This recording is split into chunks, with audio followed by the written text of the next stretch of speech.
اب میں چند جملے پیش کرنا چاہوں گا جب امام تشریف لے آئیں تو عموماً عام طور سے علامات ظہور کو پیش کیا جاتا ہے. ظہور کے بعد کا مرحلہ، علامات ظہور میں بہت زیادہ علامات ہیں. ظہور امام روزے عاشور کریں گے اور مکے سے ظہور ہوگا. عصر کا وقت ہوگا. 313 امام کے ایسے خاص افراد ہوں گے جو فوراً بیعت کے لیے پہنچ جائیں گے. وہ سب مکے کے نہیں ہوں گے، دنیا بھر سے 313 خاص ہوں گے. لیکن روایات کے الفاظ ہیں کہ یہاں چلیں گے، چند لحظوں میں امام کی بارگاہ میں پہنچ جائیں گے. ارے جس کے چاہنے والے ایسے ہوں، سوچئے امام کیسے ہوں گے. بھئی اب چلتے رہیں گے میرے ساتھ؟ تو کہا یہ 313 چند لحظات میں امام کی بارگاہ میں پہنچیں گے. یہ ہوائی جہاز سے نہیں پہنچیں گے، یہ کوئی ہیلی کاپٹر لے کے نہیں جائیں گے. چند قدم لیں گے. اسے کہا جاتا ہے طی الارض، کہ ان کی زمین جو ہے ان کے لیے سکڑ جائے گی. وہ اتنی تیز سفر طے کریں گے کہ ہر چیز، ان میں سے ہر ایک کے پاس تلوار ہوگی اور نیام میں 1000 کلمات ہوں گے. اسماء یعنی اللہ کے نام ہوں گے 1000 کا. ان میں سے کوئی ایسا نہیں ہوگا جو عام آدمی ہو. وہ اتنے پہنچے ہوئے ہوں گے کہ بتا سکیں گے قبر میں کیا ہو رہا ہے. کسی کی پتہ نہیں لوگ ہیں یا نہیں ہے. ایسے افراد ہیں جو قبر کا حال دیکھ کے بتا دیتے ہیں باہر سے اس میں رحمت نازل ہو رہی ہے یا عذاب. لوگ امام سے متعلق شک کرتے ہیں، ارے امام کے تو خادم ایسے ہوں گے، امام کچھ اور ہیں. بات پہنچ رہی ہے میری؟ سنیں گے نا حضرات؟ تو کہا 1000 کلمات ہوں گے ان کی تلوار میں. یہ 313 دنیا بھر سے ہوں گے. سب سے زیادہ قوم مقدس سے ہوں گے. کتنے؟ 38 سب سے زیادہ قوم سے. اس کے علاوہ پوری دنیا سے ہوں گے. اور نام بھی اور بتایا بھی کون کون سے علاقوں سے کتنے کتنے ہوں گے. چھٹے امام نے ہر شہر کا نام بتایا کہ اس شہر سے اتنے، اس شہر سے اتنے. نجف سے کتنے ہوں گے، کربلا سے کتنے ہوں گے، بغداد سے کتنے ہوں گے، مدینہ سے کتنے ہوں گے. ہر شہر کا نام بتایا. گھبرا رہے ہیں حضرات مجھے لگتا ہے، سننا چاہ رہے ہیں اس کا مطلب ہے سب. تو کہا یہ 313 خاص ہوں گے. اچھا بہت سے لوگ گھبرائے جاتے ہیں کہ صرف 313 ہی ہوں گے ماننے والے. نہیں، ہم جیسے تو لاکھوں کروڑوں ہوں گے. وہ جو 313 خاص ہوں گے وہ ایسے ہوں گے. پوچھا مولا کون کون ہوگا ان میں؟ کہا اگر صحابہ رسول میں دیکھو تو صرف اور صرف اتنا معیار ان 313 کا بلند ہوگا کہ صحابہ رسول میں صرف سلمان کا اتنا معیار ہے. اصحاب امیر المؤمنین میں صرف مالک اشتر کا اتنا معیار. پتہ نہیں لوگ ہیں یا نہیں ہیں، گھبرا کے سن رہے ہیں. اور 313 ایسے ہوں گے. کہا مولا کیسے ہوں گے؟ کہا حبیب جیسے 313 ہوں گے.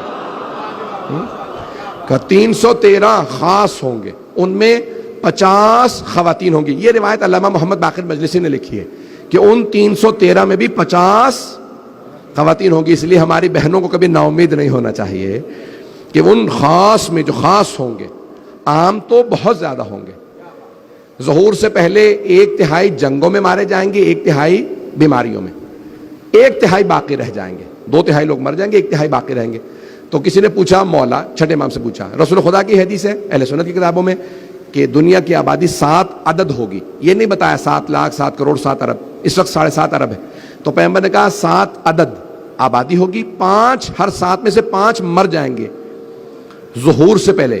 پیغمبر نے کہا میرے بیٹے مہدی کے ظہور سے پہلے 5 مر جائیں گے. آدھے بیماریوں میں، آدھے جنگ میں. گھبرا تو نہیں رہے؟ مجھے خاموشی سے کچھ نہیں ہوتا، بس بات پہنچتی رہے.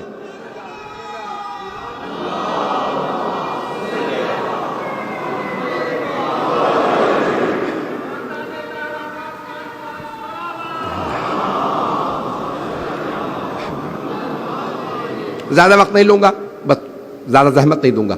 تو کہا کہ 313 خاص ہوں گے. جب پوچھا چھٹے امام سے، کہا مولا جب 2/3 لوگ مر جائیں گے یا مارے جائیں گے تو بچے گا کون؟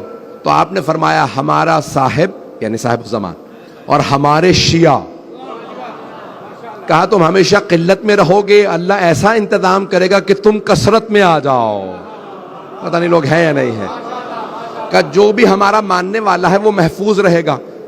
تو اب یہاں پہ بڑی بحث کی گئی ہے کہ مولا کے حساب سے ماننے والا یا ہمارے حساب سے، پتہ نہیں لوگ ہیں یا نہیں ہے۔ مولا کے حساب سے دیکھا جائے تو معیار بہت بلند ہے، اس میں تو ماننے والا کوئی بھی نہ آئے، اکا دکا ہی پہنچیں گے۔ کہا مولا کیسا ماننے والا؟ مولا نے کہا جو بھی ہماری ولایت کو مانتا ہے وہ ہمارا، پتہ نہیں لوگ ہیں یا نہیں، کہا جو بھی ہمیں مانتا ہے وہ ہمارا ہے۔ کہا مولا کیا معیار ہو؟ مولا نے کہا کہ ہمارا بے عمل بھی ان کے بعمل سے افضل ہے۔ میں یہ لائسنس نہیں دے رہا ہوں گناہوں کا، لیکن اس کو کبھی بھی اپنے کسی گنہگار بھائی کو بھی توہین نہ کرے، میں اس لیے یہ بات پیش کر رہا ہوں۔ کہا کہ ہمارا بے عمل بھی ان کے بعمل سے افضل ہے۔ کہا مولا کیوں؟ کہا کیونکہ وہ ہمارا، جو ہماری ولایت رکھتا ہے وہ ہمارا ہے، جو مانتا ہی نہیں جتنا مرضی عمل کرتا جائے، جو مانتا نہیں کچھ قبول نہیں۔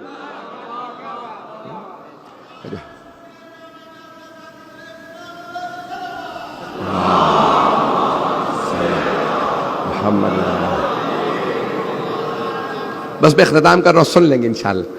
تو امام ظہور کریں گے پہلے مکے سے اور پھر مدینے جائیں گے، وقت نہیں ہے، یہ خود کتابوں کے موضوعات ہیں مفصل۔ مدینے تشریف لائیں گے، مدینے میں روضہ رسول کی تعمیر کریں گے اور جناب سیدہ کے مزار کی تعمیر کریں گے۔ اس زمانے میں جب امام نے کہا تھا تو وہ تصور بھی نہیں تھا کہ جناب سیدہ کا روضہ ڈھا دیا جائے گا۔ پھر پوچھا مولا مدینے سے کہاں جائیں گے؟ کہ مدینے سے سب سے پہلے کربلا تشریف لائیں گے، سب سے پہلے کربلا۔ عاشورے پہ ظہور کریں گے تو شاید 40 کے دن ہو، چہلم کے ایام ہو جب مولا کربلا آئیں گے۔ کہ جب کربلا تشریف لائیں گے تو کیا حال ہوگا؟ کہ وہاں بے انتہا زائرین ہوں گے، اعلان ہو چکا ہوگا، سب جانتے ہوں گے 12ویں امام آ چکے، کہ زائرین کی بڑی کثرت ہوگی جب 12ویں امام ظہور کریں گے۔ کہ لیکن جب ظہور کرنے کے بعد حرم جائیں گے تو ایسی کشش ہوگی حرم میں اور امام زمانہ میں کہ امام کے لیے خود بخود راستہ بنتا جائے گا، یعنی لوگ راستہ دیتے چلے جائیں گے۔ کہ ایک مرتبہ صاحب الزمان جب حرم میں جائیں گے تو دروازے کھلے ہوئے ہوں گے، یہاں تک ہے کہ جب ذریعہ مقدس پہ آئیں گے تو امام کے لیے ذریعہ مقدس کا دروازہ کھل جائے گا، 12ویں امام کے لیے ذری کا دروازہ کھل جائے گا، آپ ذری کے اندر جائیں گے۔ اگر دیکھ سکے تو سب میری طرف دیکھیے گا، یہ بہت بڑے ایک عالم کے حضرت ثانی کے وکیل کے جملے، وہ کہتے ہیں کہ جب امام زمانہ حرم کے اندر جائیں گے، ذری کے دروازے کھلیں گے، امام زمانہ ذری کے اندر چلے جائیں۔ جب ذری کے اندر جائیں گے تو سب امام کو دیکھ رہے ہوں گے اور اونچی اونچی رو رہے ہوں گے۔ امام ایک مرتبہ اپنے دونوں ہاتھ اعجاز سے، معجزے سے قبر مطہر کے اندر ڈال دیں گے۔ کس کی؟ سید الشہداء کی۔ دونوں ہاتھ قبر مطہر میں ڈالیں گے۔ جب دونوں ہاتھ قبر کے اندر ڈالیں گے تو ایک چھوٹا سا لاشا اٹھائیں گے، ایک چھوٹا سا لاشا اٹھائیں گے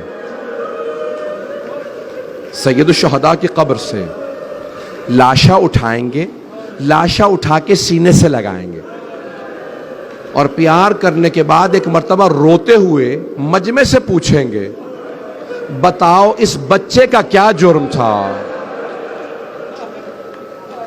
اس بچے کو کیوں تیر مارا گیا؟ یہ جناب علی اصغر کا لاشا ہوگا۔